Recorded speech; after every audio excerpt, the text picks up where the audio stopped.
Hello everyone, स्वागत है आप लोग का हमारे YouTube channel national online class में। आज के इस वीडियो में हम यहाँ पर जो है जीके के जो है आधुनिक भारत के इतिहास से जो है यहाँ पर हम 50 क्वेश्चंस को करने वाले हैं। तो वीडियो को अंत तक जरूर देखें। अगर आप लोग हमारे चैनल पर नए हैं तो चैनल को जरूर सब्सक्राइब कर ले।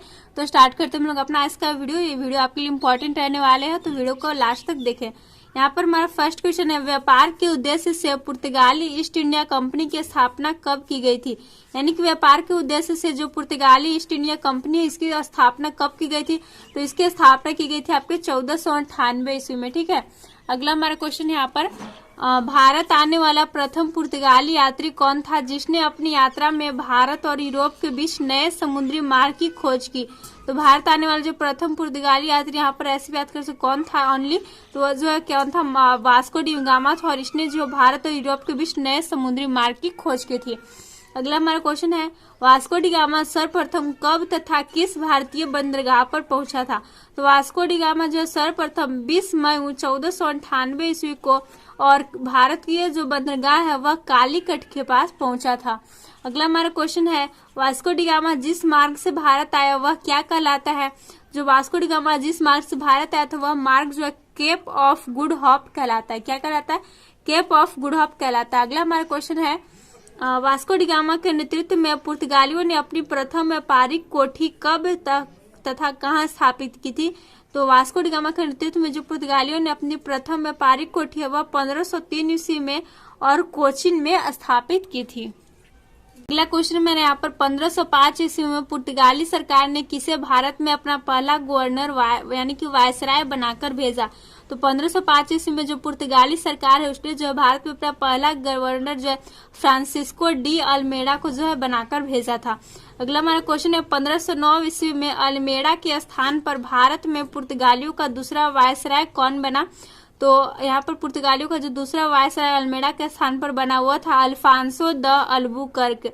अगला हमारा क्वेश्चन है, डच कहाँ के मूल निवासी थे। तो जो डच थे वह हॉलैंड यानी कि नीदरलैंड के जो मूल निवासी थे। ओके, नेक्स्ट हमारा क्वेश्चन है, भारत आने वाला प्रथम डच यात्री कौन था और वह कब तथा किस मार्ग से भारत आया था। तो भारत आने वाला जो प्रथम डच यात्री जो है वह कौन था, तो वह था कार्नेलिस डे हस्तमान, और वह कब आया तो 1596 ईस्वी में, और किस मार्ग से भारत आया था। तो जो उत्तम आशा अंतरिप है, आशा का अंतरिप केप ऑफ गुड होप से आया था। अगला हमारा क्वेश्चन है, भारत के साथ व्यापार करने के उद्देश्य से डच ईस्ट इंडिया कंपनी की स्थापना कब की गई थी। तो 1602 ईस्वी में जो भारत के साथ व्यापार करने के लिए डच ईस्ट इंडिया कंपनी की स्थापना की गई थी।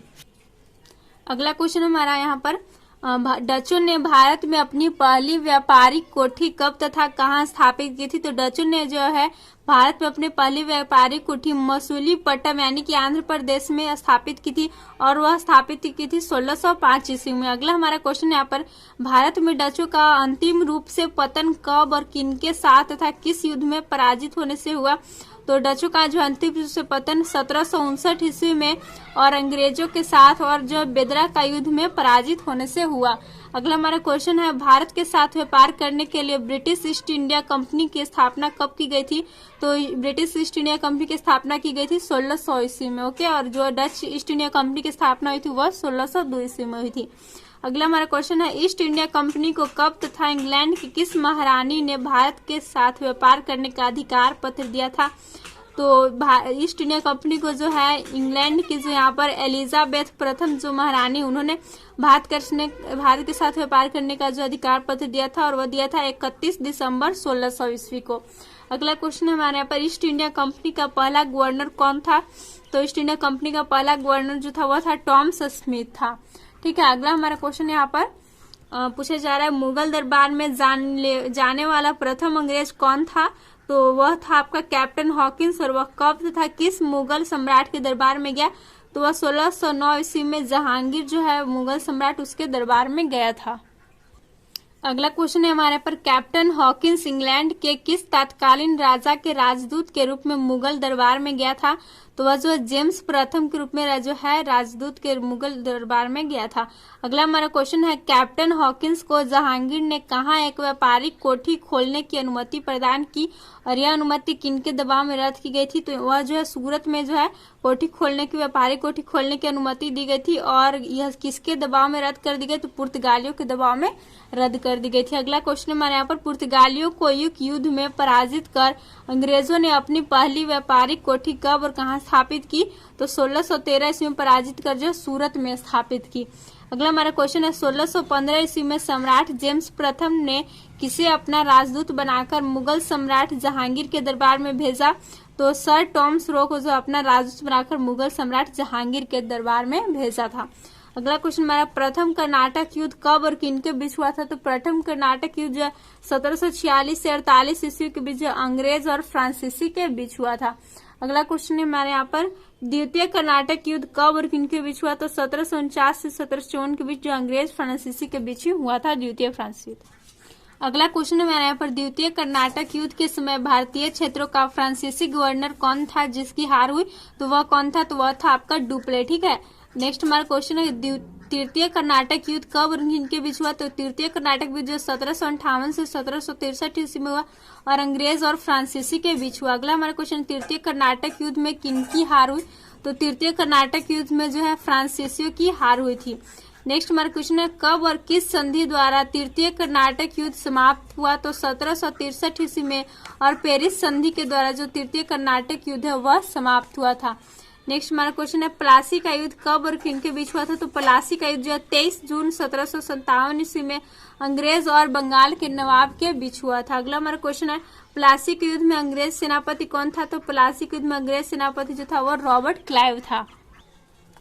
अगला क्वेश्चन मैंने यहाँ पर, प्लासी के युद्ध के समय बंगाल का नवाब कौन था और उसे अपने किस सेनापति की धोखाधड़ी के कारण पराजित होना पड़ा था? तो प्लासी के युद्ध के समय बंगाल का नवाब जो था वह सिराजुद्दौला था और उसे जो है अपने किस सेनापति की धोखाधड़ी के कारण पराजित होना पड़ा था? तो मीर जाफर के कारण। अगला हमारा क्वेश्चन है, प्लासी के युद्ध के बाद अंग्रेजों ने किसे बंगाल का नवाब बना दिया था? तो अंग्रेजों ने प्लासी के युद्ध के बाद मीर जाफर को ही जो है यहाँ पर बंगाल का नवाब बना दिया था। अगला हमारा क्वेश्चन है, बक्सर युद्ध में अंग्रेजों को विजय दिलाने वाला अंग्रेज सेनापति कौन था? तो बक्सर के युद्ध में जो अंग्रेजों को विजय दिलाने वाला अंग्रेज सेनापति था हेक्टर मुनरो। कौन था? हेक्टर मुनरो था। अगला हमारा क्वेश्चन है, बक्सर के युद्ध के बाद अंग्रेजों ने किसे पुनः बंगाल का नवाब बना दिया? तो बक्सर के युद्ध के बाद अंग्रेजों ने बंगाल का नवाब जो है मीर जाफर को ही पुनः बना दिया। अगला क्वेश्चन हमारे यहाँ पर, इलाहाबाद की संधि कब और किनके बीच हुई थी? तो इलाहाबाद की संधि जो है वह जो हुई थी आपके लॉर्ड क्लाइव के बीच जो है और बनाम सुजाउद्दौला और शाह आलम द्वितीय के बीच हुई थी। ठीक है, नेक्स्ट हमारा क्वेश्चन है, प्रथम आंग्ल मैसूर युद्ध कब हुआ? तो प्रथम आंग्ल मैसूर युद्ध 1767 से यहाँ पर 1769 ईस्वी तक हुआ। ओके, नेक्स्ट हमारा क्वेश्चन है, प्रथम आंग्ल मैसूर युद्ध किसकी अंग्रेजों को भारत से बाहर निकालने की इच्छा का परिणाम था? तो हैदर अली को। किसकी? हैदर अली को। अगला हमारा क्वेश्चन है, प्रथम आंग्ल मैसूर युद्ध के समय अंग्रेजी क्षेत्रों का गवर्नर कौन था? तो वह था वेरेलिस्ट। कौन था? वेरेलिस्ट था अंग्रेजी क्षेत्रों का गवर्नर। नेक्स्ट क्वेश्चन हमारा, प्रथम आंग्ल मैसूर युद्ध की समाप्ति किस संधि से हुई और यह संधि कब हुई थी? तो यह संधि किस जो है प्रथम आंग्ल मैसूर युद्ध की समाप्ति जो है मद्रास की संधि से हुई और यह संधि 4 अप्रैल 1769 ईस्वी में हुई थी। नेक्स्ट क्वेश्चन हमारे यहाँ पर, द्वितीय आंग्ल मैसूर युद्ध कब हुआ था? तो द्वितीय आंग्ल मैसूर युद्ध जो 1780 से 84 ईस्वी में हुआ। अगला क्वेश्चन हमारे यहाँ पर, द्वितीय आंग्ल मैसूर युद्ध किसके द्वारा तथा किस संधि के उल्लंघन का परिणाम था? तो यह जो है द्वितीय आंग्ल मैसूर युद्ध जो है अंग्रेजों के द्वारा और मद्रास की संधि के जो उल्लंघन का परिणाम था। अगला क्वेश्चन हमारा, द्वितीय आंग्ल मैसूर युद्ध के समय अंग्रेजी गवर्नर कौन था? तो अंग्रेजी गवर्नर था वारेन हेस्टिंग। कौन था? वारेन हेस्टिंग था द्वितीय आंग्ल मैसूर युद्ध के समय। नेक्स्ट क्वेश्चन हमारा, द्वितीय आंग्ल मैसूर युद्ध के दौरान हैदर अली की मृत्यु के बाद उसका पुत्र जो उसका उत्तराधिकारी है बना वो कौन था? तो वह था टीपू सुल्तान। कौन था? टीपू सुल्तान था। नेक्स्ट क्वेश्चन हमारा, तृतीय आंग्ल मैसूर युद्ध कब हुआ? तो तृतीय आंग्ल मैसूर युद्ध जो आपका 1790 से 92 ईस्वी में हुआ था। ओके, नेक्स्ट हमारा क्वेश्चन यहाँ पर, तृतीय आंग्ल मैसूर युद्ध के समय अंग्रेजी गवर्नर कौन था? तो तृतीय आंग्ल मैसूर युद्ध के समय जो अंग्रेजी गवर्नर था वह था लॉर्ड कार्नवालिस। कौन था? लॉर्ड कार्नवालिस था। अगला क्वेश्चन हमारा, तृतीय आंग्ल मैसूर युद्ध की समाप्ति किस संधि से हुई? तो तृतीय आंग्ल मैसूर युद्ध की समाप्ति जो श्रीरंगपत्तनम की संधि से हुई और कब हुई? तो 1792 ईस्वी में हुई। ओके, नेक्स्ट क्वेश्चन हमारे यहाँ पर चतुर्थ आंग्ल मैसूर युद्ध कब हुआ था? तो चतुर्थ आंग्ल मैसूर युद्ध जो आपका 1799 ईस्वी में हुआ था। ठीक है, अगला क्वेश्चन हमारे चतुर्थ आंग्ल मैसूर युद्ध के दौरान अंग्रेजी गवर्नर जनरल कौन था? तो वह था लॉर्ड वेलेजली। कौन था? लॉर्ड वेलेजली था। नेक्स्ट क्वेश्चन हमारा है टीपू सुल्तान द्वारा अंग्रेजों की किस संधि को अस्वीकार करना है चतुर्थ आंग्ल मैसूर युद्ध का वास्तविक कारण था? तो सहायक संधि का जो आविष्कार करना। अगला क्वेश्चन हमारे यहाँ पर चतुर्थ आंग्ल मैसूर युद्ध में टीपू के वीर गति को प्राप्त करने के बाद अंग्रेजों ने किसे मैसूर का राजा बनाकर उस पर सहायक संधि थोप दी?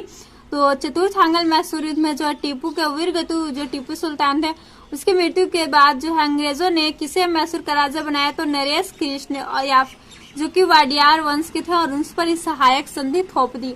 अगला हमारा क्वेश्चन है मैसूर राज्य का संस्थापक कौन था? तो मैसूर राज्य का संस्थापक जो है वह हैदर अली था। नेक्स्ट और लास्ट क्वेश्चन हमारे यहाँ पर हैदर अली की मृत्यु कब और किस आंग्ल मैसूर युद्ध के दौरान हुई थी? तो हैदर अली की जो मृत्यु है वह 1782 ईस्वी में और जो है यहाँ पर द्वितीय आंग्ल मैसूर युद्ध के दौरान हुई थी। यहाँ पर हमने कुल जो है 50 क्वेश्चंस को कर लिए हैं जो कि हमने आपके यहाँ पर आधुनिक भारत के इतिहास से किए, जो कि क्वेश्चंस आपके लिए मोस्ट इम्पोर्टेंट है और प्रीवियस ईयर्स में भी कुछ है। तो आप लोग जो है इन सारे क्वेश्चंस को करना याद है तो याद जरूर कर ले। और हम जो आप लोग के लिए बहुत मेहनत कर रहे हैं तो इसके लिए आप लोग हमारे चैनल को जरूर सब्सक्राइब कर ले और ऐसे और वीडियोस के लिए हमारे चैनल के साथ ऐसे ही बने रहे। आप लोग को वीडियो पसंद आए वीडियो को लाइक करें, दोस्तों के साथ शेयर करें। वीडियो को अंत तक देखने के लिए धन्यवाद। आप लोग को जो ऐसे ही सारे चैप्टर्स यहाँ पर जो डाला जा रहा है वीडियो, तो उसे आप लोग जरूर उसे अपनी तैयारी में शामिल करें। Thanks for watching the video.